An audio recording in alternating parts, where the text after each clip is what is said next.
بسم اللہ الرحمن الرحیم الحمد للہ نحمده ونصلي ونسلم على رسوله الكريم اما بعد فاعوذ باللہ من الشیطان الرجیم بسم اللہ الرحمن الرحیم فلا وربك لا يؤمنون حتى يحكموك فيما شجر بينهم صدق اللہ العلی العظیم۔ محترم دوستو عزیزو، اللہ تبارک و تعالی نے دنیا کا نظام بنایا ہے اور چلا رہے ہیں۔ یہ دنیا کا نظام تب تک چلتا رہے گا جب تک اللہ کا نام دنیا میں باقی رہے گا، اور جب دنیا والوں نے اللہ کا نام بھلا دیا تو پھر دنیا کے باقی رہنے کا کوئی کام نہیں ہے۔ جیسے دنیا کے اعتبار سے کوئی بندہ کوئی کمپنی بناتا ہے، فیکٹری بناتا ہے، کوئی دکان لگاتا ہے، تو اس کے کچھ نہ کچھ مقاصد ہوتے ہیں، مقصد ہوتے ہیں کہ مجھے اس طرح کا فائدہ ہوگا تو میں یہ چلاؤں گا، اور اگر وہ فائدے ختم ہو جائیں تو پھر وہ دکانیں بند کر دیتے ہیں، کمپنیاں فیکٹریاں ختم ہو جاتی ہیں۔ تو اللہ رب العالمین نے اس دنیا کو بنایا اپنی عبادت کے لیے۔ ایک حدیث شریف میں آتا ہے کہ اللہ رب العالمین فرماتے ہیں کہ کنت کنزا مخفیہ، میری قدرت اور طاقت مخفی تھی، کسی کو نظر نہیں آتی تھی۔ پھر اللہ تعالیٰ نے ارادہ فرمایا کہ میری قدرت نظر آئے، تو پھر اللہ رب العالمین نے یہ کائنات پیدا فرمائی۔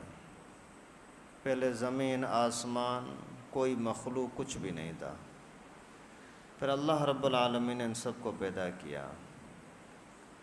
تو کس طرح سے اللہ تعالیٰ کی عظمت، قدرت نظر آئے گی؟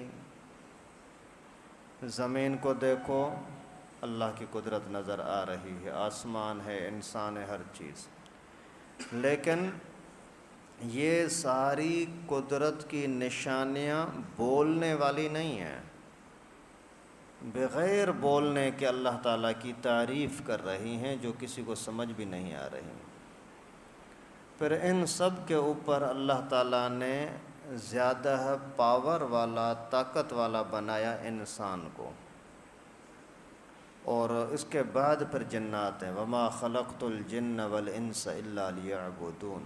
جنات اور انسان کی پیدائش کا مقصد صرف عبادت ہے۔ دنیا پوری کی پوری پیدا ہوئی انسان کی خدمت کے لیے، انسان پیدا ہوا ہے اللہ کی عبادت کے لیے۔ تو جب اور دوسری مخلوقیں، سورج، چاند، ستارے، یہ بھی اللہ تعالیٰ کی قدرت کے کرشمے ہیں، لیکن بولتے نہیں ہیں۔ انسان بھی اللہ تعالیٰ کی قدرت کا کرشمہ ہے، لیکن بول کر کے بتاتا بھی ہے۔ انسان انسانوں کو بھی بتاتا ہے کہ اللہ ہمارا رب ہے، انسان جنوں کو بھی بتاتا ہے، فرشتوں کو بھی بتاتا ہے، لیکن پتھروں کو بھی بتاتا ہے، درختوں کو بھی بتاتا ہے، ہواؤں کو اور پانی کو بھی بتاتا ہے کہ ہمیں پیدا کرنے والا کوئی ہے۔ جیسے حدیث شریف میں آتا ہے کہ کوئی بندہ اگر کسی زمین کے ٹکڑے پر عبادت کرتا ہے تو وہ زمین قیامت کے دن گواہی دے گی۔ تو یہ انسان ان سب چیزوں کے سامنے یہ اقرار کر رہا ہوتا ہے، اعلان کر رہا ہوتا ہے، زبانی طور پر بتا رہا ہوتا ہے کہ ہمارا پیدا کرنے والا اور کوئی نہیں، صرف اللہ۔ تو جس مقصد کے لیے انسان کو پیدا کیا کہ اللہ تعالیٰ کی عبادت ہو، اللہ تعالیٰ کی تعریف ہو، اللہ کی قدرت کا نظارہ ہو، بتلانے کا ذریعہ ہو، وہ اگر مقصد ختم ہو جاتا ہے تو دنیا ختم ہو جاتی ہے۔ اور پھر دنیا کو باقی رکھنے کے لیے، دنیا کو اللہ تعالیٰ کی قدرت کو سمجھانے کے لیے پھر انبیاء کرام آئے اور کتابیں آئیں۔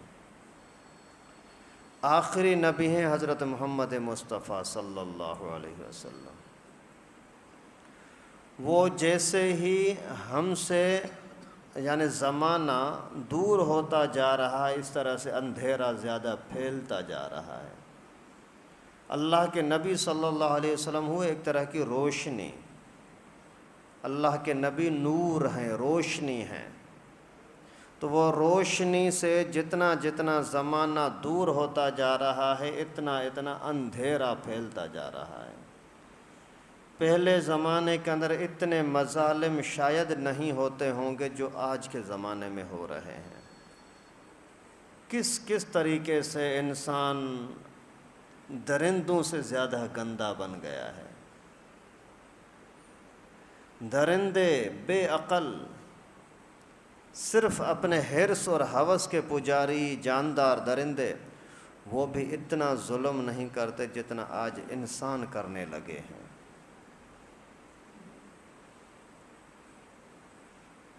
تو پھر یہ قیامت کی نشانیاں ہیں، یعنی اندھیرا اتنا پھیلتا جا رہا ہے کہ نورانیت اور روشنی کوئی نظر ہی نہیں آ رہی۔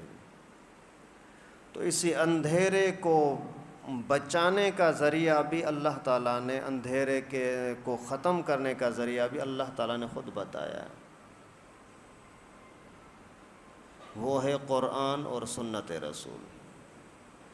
اور دنیا کو مٹانے کا سب سے بڑا، جو برکتوں کو ختم کرنے کا سب سے بڑا جو ذریعہ ہے وہ ہے ناانصافی۔ بھلے قرآن پڑھتے رہو، ذکر اذکار کرتے رہو، نمازوں کے پابند بنے رہو، لیکن انصاف نہیں ہے تو برکتیں آپ کے اوپر آئیں، رحمتیں آئیں، نہیں ہو سکتا۔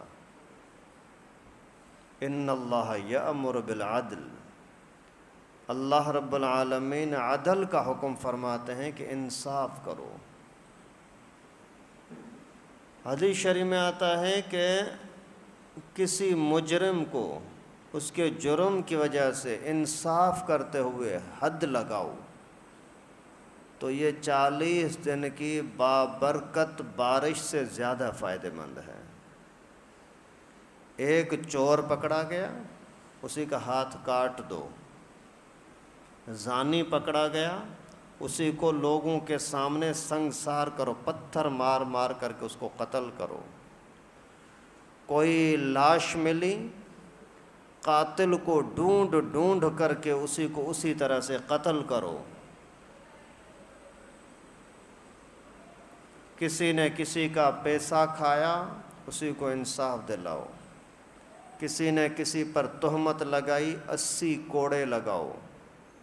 کسی نے شراب یا منشیات استعمال کی، کم از کم 80 کوڑے لوگوں کے سامنے لگاؤ۔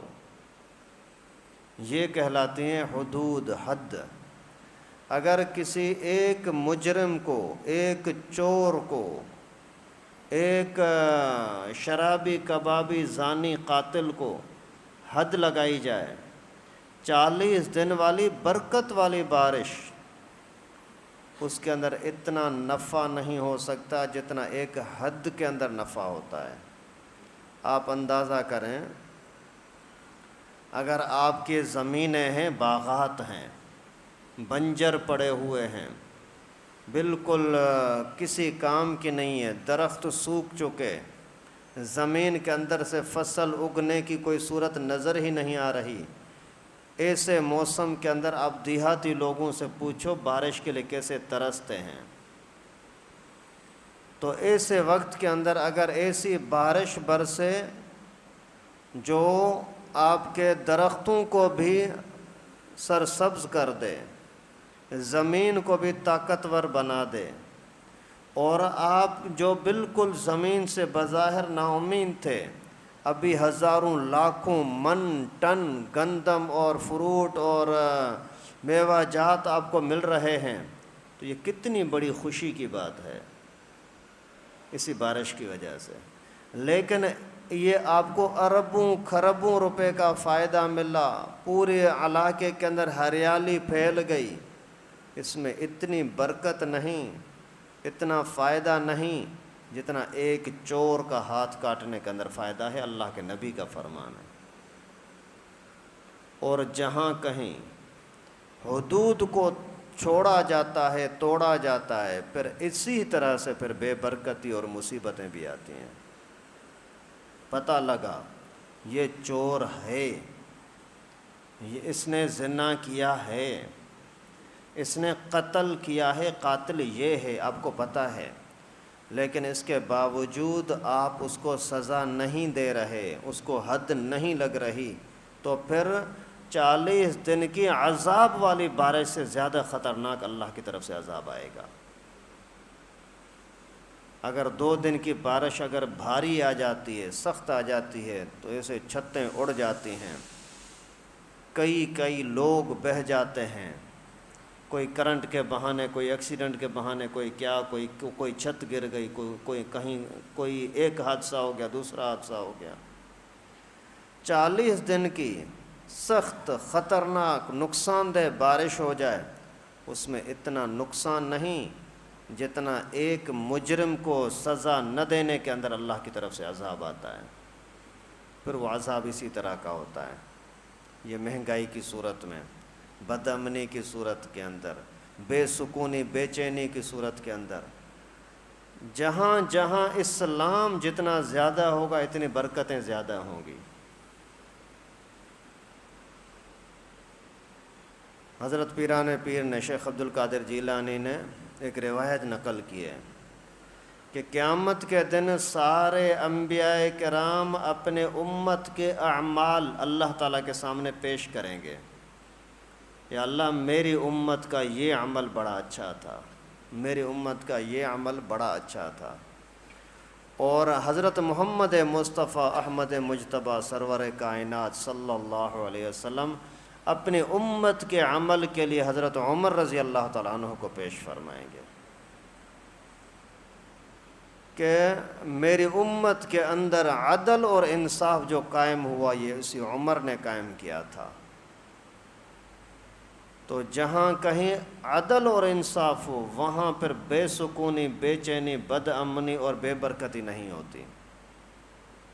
اسی عدل کا، انصاف کا کی برکت تھی کہ دریا کو خط لکھا ہے کہ پانی کیوں نہیں آ رہا، ابھی کہاں دریا کہاں پرچا، اسی دریا کے اندر روزانہ کئی لاشیں بہتی جا رہی ہیں،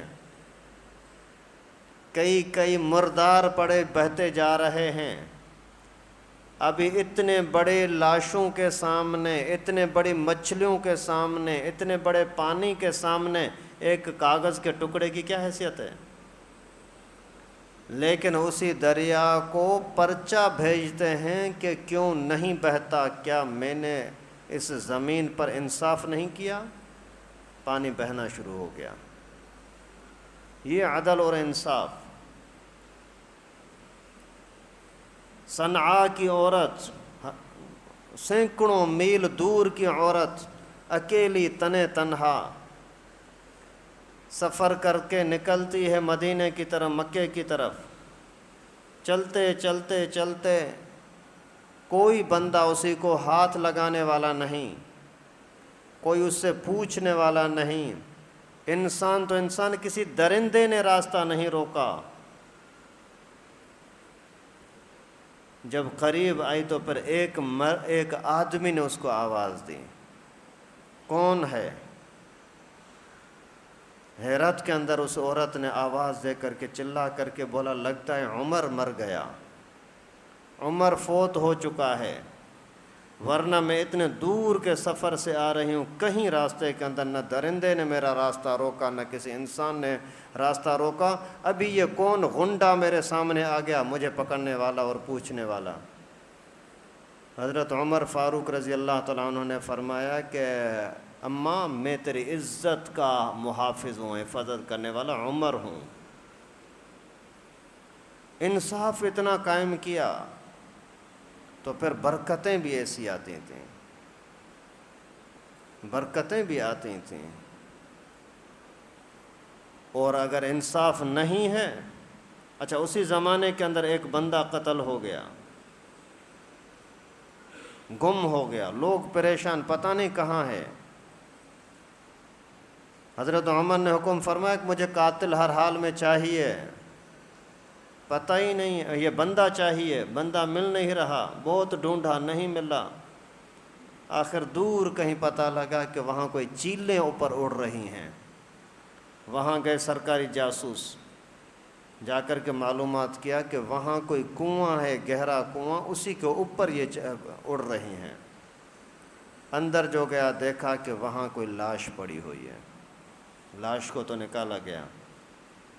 ابھی مجھے قاتل چاہیے، کسی نے تو مارا ہے، قاتل مل نہیں رہا. حضرت عمر رضی اللہ تعالیٰ عنہ نے اعلان فرمایا، مجھے اسی ایک بندے کی وجہ سے اگر پورے اس علاقے کو قتل کرنا پڑا قتل کروں گا، لیکن میں ایک معصوم بندے کو اس کا خون رائگان ہونے نہیں دوں گا. اور قاتل پکڑا گیا. پھر قاتل پکڑا گیا. انصاف ہے تو اللہ کی طرف سے خود بخود ماحول بن جاتا ہے. ہوائیں بھی پھر سکون والی چلتی ہیں، بارشیں بھی پھر برکت والی آتی ہیں، ماحول پھر امن اور سکون والا آتا ہے. لیکن جب آدمی دنیا کے اندر انصاف کو چھوڑ دے، پھر مصیبتیں آنا شروع ہو جاتی ہیں، بھلے گھریلو لحاظ سے ہوں یا پھر علاق محلے کے لحاظ سے ہوں، ملک کے لحاظ سے ہوں، دنیا کے عالمی سطح پر ہوں. جہاں ناانصافی ہوگی وہاں اللہ کی طرف سے عذاب ضرور آئیں گے. پھر عذاب اسی طرح کے ہوتے ہیں. آج کل انصاف کا تو کوئی آدمی سوچ بھی نہیں سکتا کہ مجھے کوئی انصاف ملے گا. انصاف کی جگہیں ہیں کورٹیں، اور سب سے بڑے بھتہ خور اور رشوت خور بھی یہی کورٹ ہیں. غریب کے لیے اور قانون ہے، امیر کے لیے اور قانون. ہمارے ہی محلے کے پڑوس کے اندر یہ ہے افغانستان، وہاں چوری ہوئی، اب اسی حکومت میں جو چل رہی ہے، چوری ہوئی، ثابت ہوئی، سب کے سامنے سب کو لوگوں کو بلا کر کے اس کا ہاتھ کاٹ دیا، الحمدللہ امن ہو گیا. ابھی کچھ دن پہلے ایک ساتھی وہاں سے آیا تھا، اس نے بولا کہ میں نے وہاں 2-4 دن میں ٹھہرا، کسی بھی نماز کے اوپر جب جیسے نماز کا ٹائم ہوتا، کوئی لوگ دروازہ بند کرتے، کوئی بند نہ کرتے، بس ایسے ہی چلے جاتے مارگ نماز کی طرف. کسی کے اندر جرت نہیں ہوتی تھی کہ کسی کی دکان کے اندر جا سکے. حد قائم کرو، چور کا ہاتھ کاٹو، برکتیں خود بخود آ جائیں گی. سب کے لیے برابری کا انصاف ہو تو پھر اللہ تعالیٰ کی طرف سے مدد ضرور آئے گی. اور حضرت عمر فاروق رضی اللہ تعالیٰ عنہ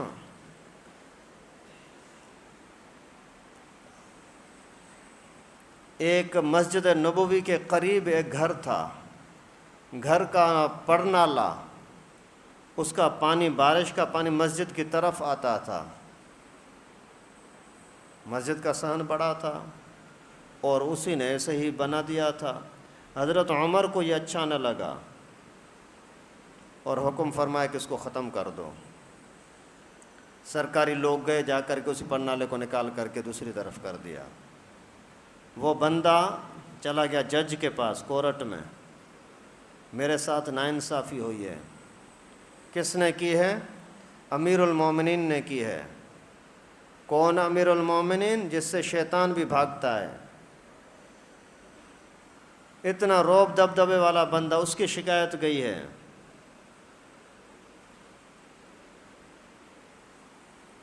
حضرت عمر کو عدالت نے بلایا، کورٹ میں حضرت عمر پہنچے.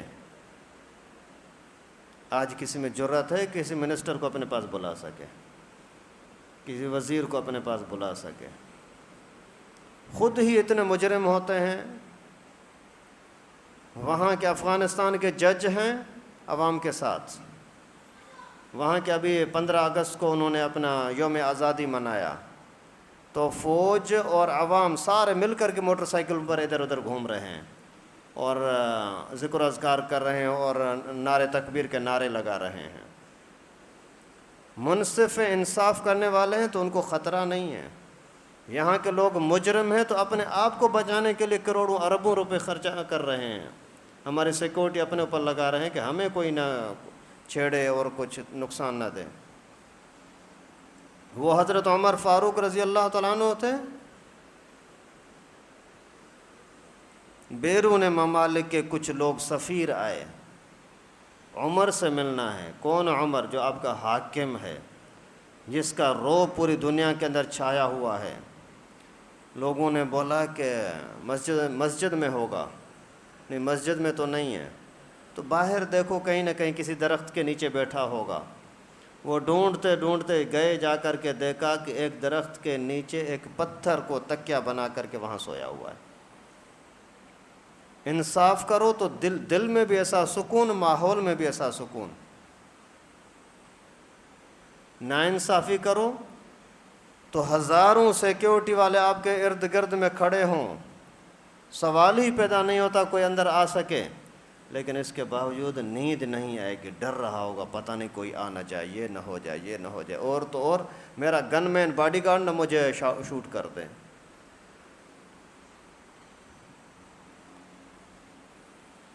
تو حضرت عمر فاروق رضی اللہ تعالیٰ عنہ ایک مرتبہ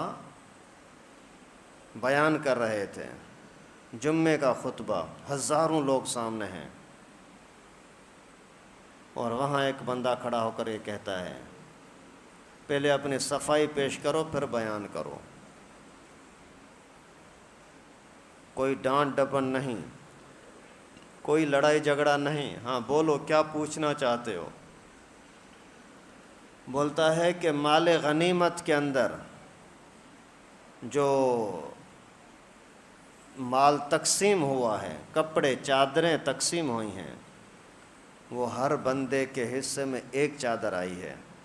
آپ کے جسم پر دو نظر آ رہی ہیں، کیوں؟ ایک قمیص کی جگہ پر، ایک ازار شلوار کی جگہ پر، کیوں؟ حضرت عمر رضی اللہ تعالیٰ عنہ نے کوئی اس کا برا نہ منایا، کوئی بھاری نہ سمجھا، اور فرمایا کہ میرے بیٹے کے حصے کی چادر ہے، میرے بیٹے سے پوچھ لیں۔ انصاف تو پھر برکتیں بھی آتی ہیں، ناانصافی تو پھر عذاب بھی آتے ہیں۔ اور آج کل مجرم تو جرائم کرنے میں لگے ہوئے ہیں، لیکن کچھ لوگ مفت کے مجرم، کچھ ملتا بھی نہیں ہے پھر بھی مجرم، دوسروں کی دنیا بنانے کے لیے اپنی آخرت خراب کرنے میں لگے ہوئے ہیں۔ افسوس ان لوگوں پر ہے۔ جیسے حدیث شریف میں آتا ہے کہ الغیبت اشد من الزنا، غیبت زنا سے زیادہ خطرناک ہے۔ ارے غیبت کو تو لوگ اتنا آسان سمجھ لیتے ہیں، اور زنا کو تو زنا کتنی خطرناک چیز ہے، اور اللہ کے نبی غیبت کو زنا سے زیادہ خطرناک بتلا رہے ہیں۔ یہ حکمتیں وغیرہ مختلف مواقع پر آپ کو بتائی ہیں، لیکن خاص جو نقطہ آپ کو بتاؤں تو کیوں علماء نے لکھا ہے کہ زنا کے اندر کچھ نہ کچھ مقصد مفاد تو ہوتا ہے، غیبت میں کیا مفاد ہوتا ہے؟ کچھ بھی نہیں، پھر بھی اپنی آخرت برباد کر رہا ہے۔ اسی طرح سے ایک تو ہیں بڑے مجرم اور چور، جو چوری کر کے اپنا پیٹ بھر رہے ہیں، اپنا خزانہ بڑھا رہے ہیں، وہ تو سمجھ میں آتا ہے، لیکن جو لوگ مفت میں ان کی چمچہ گیری کر کے اپنی آخرت برباد کرتے ہیں، ان کا کیا ہوگا؟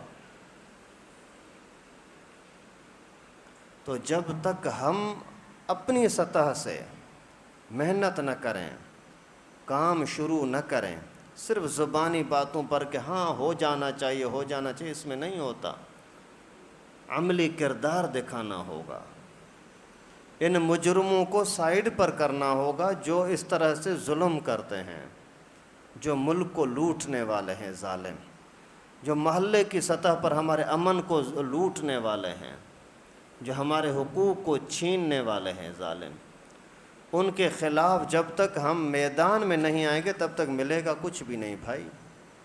پھر یہ چیختے رہنا چلاتے رہنا یہ کسی کام کا نہیں ہے. پتہ ہے کہ یہاں سے غلط فیصلہ ہونے کی وجہ سے ہمارے اوپر اللہ کا عذاب آ رہا ہے اور ہم ان کو صحیح سمجھ رہے ہیں, ان کی سپورٹ میں لگے ہوئے ہیں. کردار کو دیکھنے کے لیے تیار ہی نہیں ہے کہ خود کتنا بڑا مجرم ہے. کسی زمانے میں ایک بزرگ نے فرمایا تھا کہ جو بندہ اپنے 5-6 فٹ کی باڈی پر اسلام کو برداشت نہیں کرتا, 5-6 فٹ کی باڈی پر اسلام کو برداشت نہیں کرتا کہ میں اسلامی داڑھی رکھوں, اسلامی بال رکھوں, اسلامی لباس پہنوں, اسلامی نماز پڑھوں, اسلامی طور طریقہ میرے گھر میں آئے, وہ اپنے گھر میں اپنے ذات میں اسلام کو برداشت نہیں کرتا. اور لوگ اگر اس کے لیے کہیں کہ ہاں یہ اسلامی پورا ملک میں اسلام نافذ کرے گا, اس سے بڑا کوئی بیوقوف ہوگا یار. برکتیں اسلام میں ہیں, برکتیں اسلام میں ہیں, رحمتیں اسلام میں ہیں, اور ہم اگر اسلام کے دشمنوں کا ساتھ دے رہے ہیں تو پھر برکت کی تمنا رکھنا یہ بے وقوفی ہے. اس وجہ سے اپنے آپ کو بدلیں, اپنی ذات کے ساتھ انصاف کریں. سونے کا ٹائم سونے کو دیں, تلاوت کا ٹائم تلاوت کو دیں, نماز کا ٹائم نماز کو دیں. اپنے پیسے کو اپنے جائز طریقے سے خرچ کریں, یہ انصاف ہے اپنے ساتھ. جتنا حق اللہ تعالیٰ نے آپ کے پیسے میں غریبوں کا رکھا ہے ان کو دو. جتنا حق آپ جتنا خرچہ آپ مسجد سے لے رہے ہو پنکھوں کی صورت میں اور پانی کی صورت میں, اتنا تو کم از کم دو.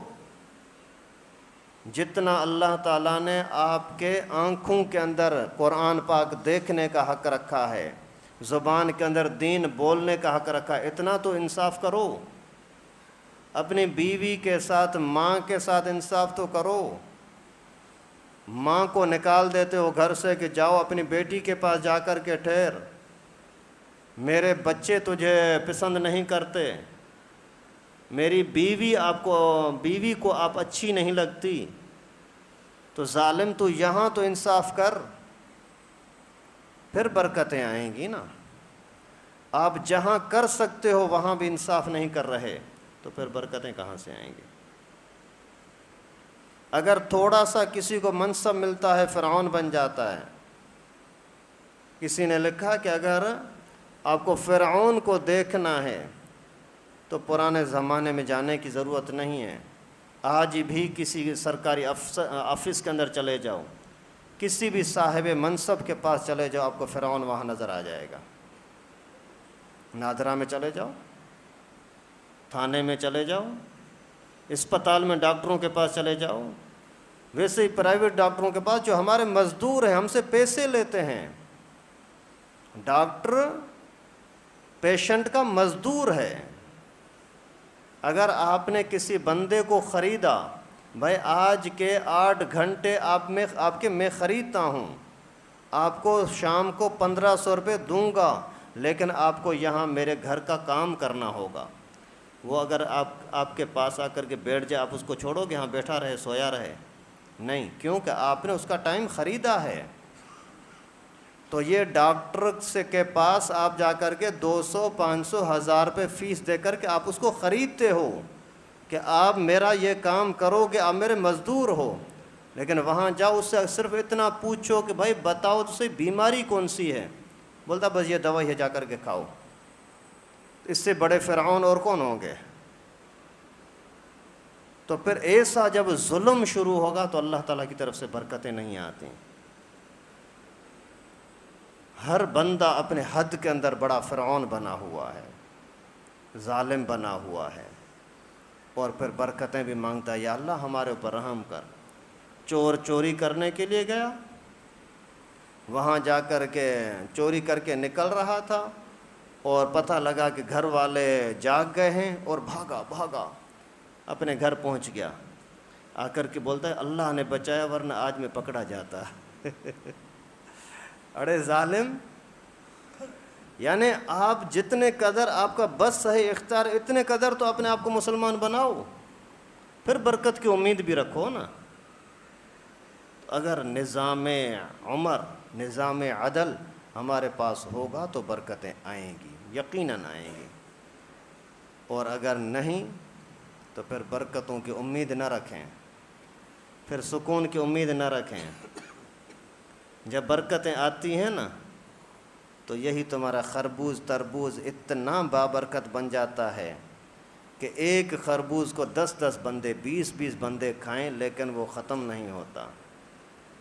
پہلے زمانے میں اس طرح کے ہوتے تھے، ایک تربوز کا جو کاٹا، ایک حصہ الگ کیا دوسرا حصہ الگ کیا، پھر بہت سارے لوگوں نے کھایا، کھانے کے بعد اسی کو خیمہ بنا کر کے لگایا، نیچے سے 8-10 بندے سو گئے،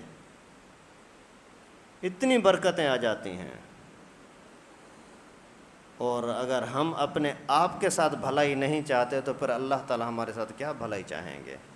انلزمکموها وانتم لها کارہون، تم جس چیز کو پسند نہیں کرتے زبردستی اللہ تعالیٰ آپ کے اوپر وہ برسائیں گے نعمتیں اور برکتیں؟ نہیں۔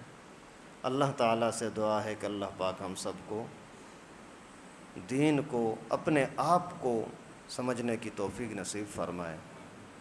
جن جن گناہوں کی وجہ سے ہمارے اوپر یہ عذاب آ رہے ہیں، اللہ تعالیٰ ان گناہوں سے ہمیں اپنے آپ کو بچانے کی توفیق نصیب فرمائے۔ اللہ تعالیٰ ان ظالموں کو تباہ و برباد فرمائے جو کسی نہ کسی طرح سے قوم کو، مسلمانوں کو، اسلام کو تنگ کر رہے ہیں اور مسلمانوں کی زندگی اجیرن بنا رہے ہیں۔ اللہ تعالیٰ ان ظالموں کے شر سے مسلمانوں کو محفوظ فرمائے۔ وآخر دعوانا ان الحمد للہ رب العالمین۔